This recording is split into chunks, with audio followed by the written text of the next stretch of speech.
Robocop, la película que un director odiaba hasta que descubrió su sátira política. Hoy en Desenfoque Movie te voy a contar la historia de la película que nació del caos, el desprecio y una pelea creativa dentro de Hollywood. Una historia de egos, censura, política y decisiones que pudieron destruirla antes de que se convirtiera en un clásico. Un policía de Detroit queda en un estado crítico después de ser atacado por una banda de criminales. Una empresa que estaba desarrollando un proyecto de humanoide encuentra en él la oportunidad de desarrollar un arma de defensa para la ciudad, un policía cyborg llamado Robocop. En 1981, mientras trabajaba en Warner Bros., Edward Neumeier paseaba por el set de rodaje de Blade Runner y es allí donde se le ocurre la idea de Robocop. Esta idea le daba vueltas en su cabeza y años después, siendo ejecutivo de Universal Pictures, conoce a Michael Miner, un guionista en busca de trabajo que solo quería escribir y dirigir sus propias películas.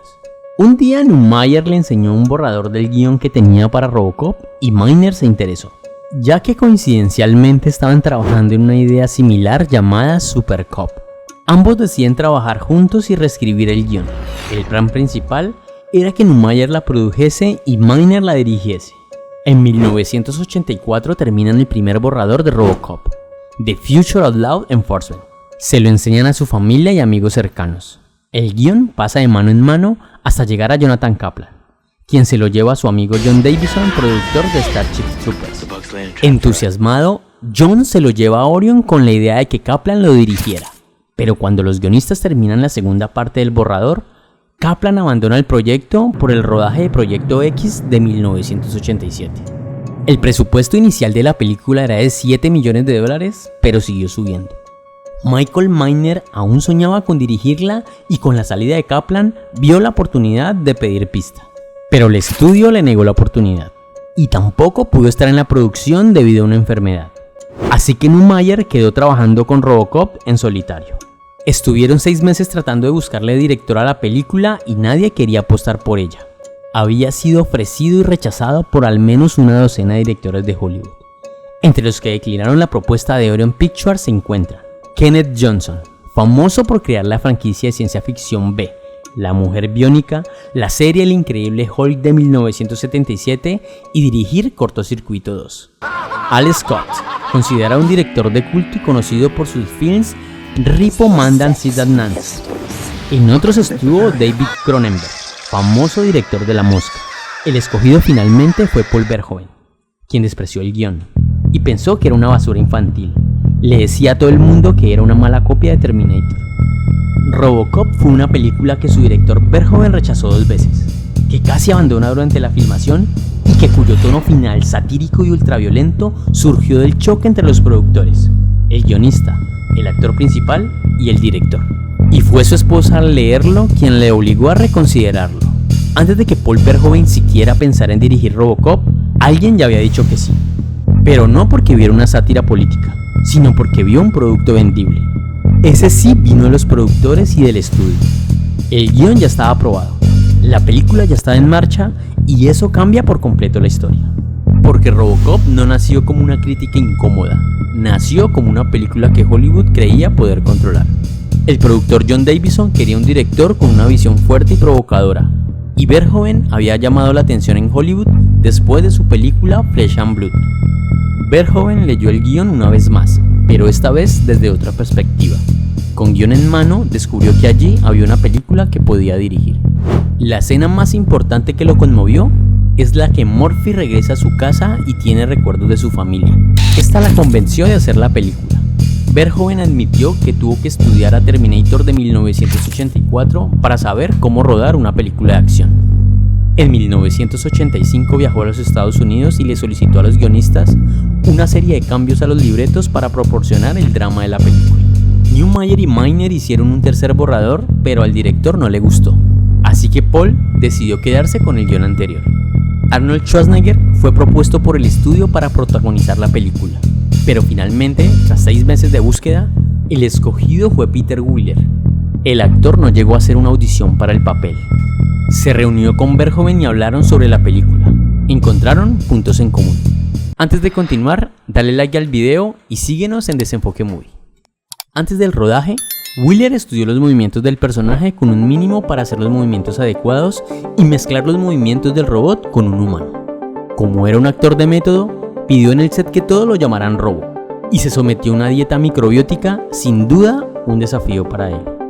A pesar de que la historia se desarrollara en Detroit, la película fue grabada en Dallas y la parte de la cerería en Pittsburgh. Para crear el traje Robocop primero llamaron a Chris Wallace de La Mosca, pero su trabajo no convenció al director. Así que optaron por contratar a Rod Boring, quien dio vida al popular traje de Robocop. A Boring le tomó 10 meses crear la armadura con un equipo de 20 personas y 6 meses más para fabricarla. Las piezas eran de poliuretano rígido y el casco de fibra de vidrio. El traje pesaba 18 kilos y la primera vez se demoraron 10 horas para meter a Wheeler en el traje. Tenían que pintarlo constantemente porque la pintura se pelaba. Para ganar tiempo de rodaje, primero rodaron las partes de Murphy como humano y otras escenas que no implicaban al actor principal mientras llegaba el traje. Dentro del plan de rodaje, el traje debía estar listo un mes antes y llegó 2 semanas después de haber empezado a rodar. Los retrasos se dieron porque Verhoeven le pedía a Boring cambios en el diseño constantemente, lo que agotó la paciencia del diseñador. Explica Boring que nunca había hecho tantos diseños conceptuales para un director. Y debido a las diferencias entre el artista y el director, Boring se distanció del set y dejó a su equipo encargado de Robocop. A esto se suma que, tras 3 meses de ensayos con el mimo, Wheeler se probó el traje y se dio cuenta que apenas podía moverse con él. Estaba frustrado porque no podía hacer nada de lo que había ensayado. El actor trató de solucionar el problema improvisando, pero eso no se ajustaba a lo que quería Verhoeven, lo que creó tensión entre el actor y el director. Se caldearon tanto los ánimos que despidieron a Wheeler por un día, pero reconsideraron su despido debido a que era difícil conseguir otro actor que se ajustara al traje diseñado para Wheeler. Así que decidieron reintegrarlo. Verhoeven y Wheeler hicieron las paces y ajustaron el traje para facilitar el trabajo del actor. Para la escena donde Robocop se quita el casco, los maquilladores invirtieron 6 horas y media de trabajo y Wheeler tuvo que llevar durante 21 días ese maquillaje.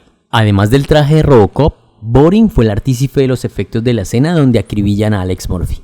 Se fabricaron 2 robots con el cuerpo de Wheeler, que podían mover la boca y los ojos. Para la amputación de la mano se creó una mano de látex, rellena de sangre artificial. Fue un rodaje bastante complejo, lleno de tensiones y problemas. John Davison despidió a Neumayer antes de que la producción se trasladara a Pittsburgh, pero Verhoeven intervino para que no lo sacaran. La desfiguración de Emil fue una obra de Boring y muestra cómo se derrite el personaje con sustancias tóxicas. Para esta escena se tomaron 2 días de rodaje y fueron necesarias 6 horas para aplicar el maquillaje suficiente al actor Paul McCrane. La muerte de Kinney fue otro reto lleno de complicaciones. Grabaron la escena del edificio donde el ED-209 acribilla a Kinney, pero Verhoeven no quedó satisfecho. Quería más sangre, mucha sangre. Después de reconstruir el set tras mes y medio de trabajo, volvieron a rodar la escena durante 3 días, una y otra vez usando más sangre, hasta que Verhoeven quedó satisfecho. Aprovechando que se iba a demoler un edificio en Dallas, el equipo aprovechó para rodar la escena donde se destruyen varias tiendas utilizando sus nuevas armas. Rodar esta escena fue peligroso para los actores Ryan Weisz y Kurtwood Smith. Estaban tan cerca de las explosiones que sus abrigos empezaron a quemarse. Cuando volaron la gasolinera, muchas personas que transitaban por la autopista pensaron que era real y llamaron a los bomberos. Debido a su llegada, tuvieron que retrasar el rodaje.